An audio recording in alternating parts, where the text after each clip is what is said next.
Հայաստանի Հանրապետության տարբեր մարզերից, գյուղերից հենց հիմա թողեն իրանց ամեն ինչ ու գան Երևան, որտեվ այլ տարբերակ ես հիմա չեմ տեսնում ուղղակի։ Դուք էլ եկել եք աջակցելու, ոնց հասկանում եք։ Ես միշտ եմ այստեղ աջակցելու, պայքարելու։ Ինչի՞ է կապվում է ձերբակալությունը։ Ձերբակալությունները։ Ինչ է պետք է կապենք, Դավաճանը ուզում է նորից ինչ-որ գործողություններ անի, ուզում է իր աթոռը պնդասի, դրա համար բոլոր հայրենիքը սիրող մարդկանց ինքը ուզում է կալանավորի։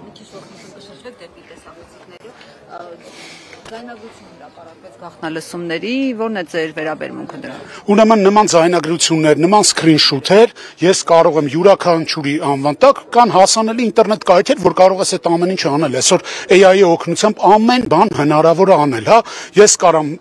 ամեն բան, որ չգիտեմ, մի քանի րոպեվա ընթացքում հասանելի դարձնեմ հանրությանը։ Ես դրանց չեմ հավատում, դրանք բոլորը շինծու գործեր են ու ոնց որ տարիների ընթացքում ցույց է տվել, ասենք Խաբեբը, սուտասան մարդը ունակա ամեն ինչի։ Ու ինքը վախենալով իր աթոռից ի վիճակի է ամեն ինչ անելու։ Նրա համար սրբություն գոյություն չունի։ Ես կարծում եմ, որ այդ ամեն ինչը ասենք նման բաների հետ գործ ունի։ Որտեվ պետք է, եթե տենց բան կա, ես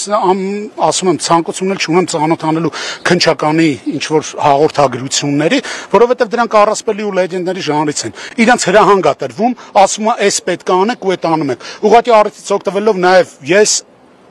ուզում եմ ոստիկաններին, քնչական կոմի ուժային կառույցների ղեկավարներին ասեն, տղեկ, մի ծառայեք Դավաճանին, հետո այդ խարանը դուք կրելու եք։ Բոլորը տանխտի։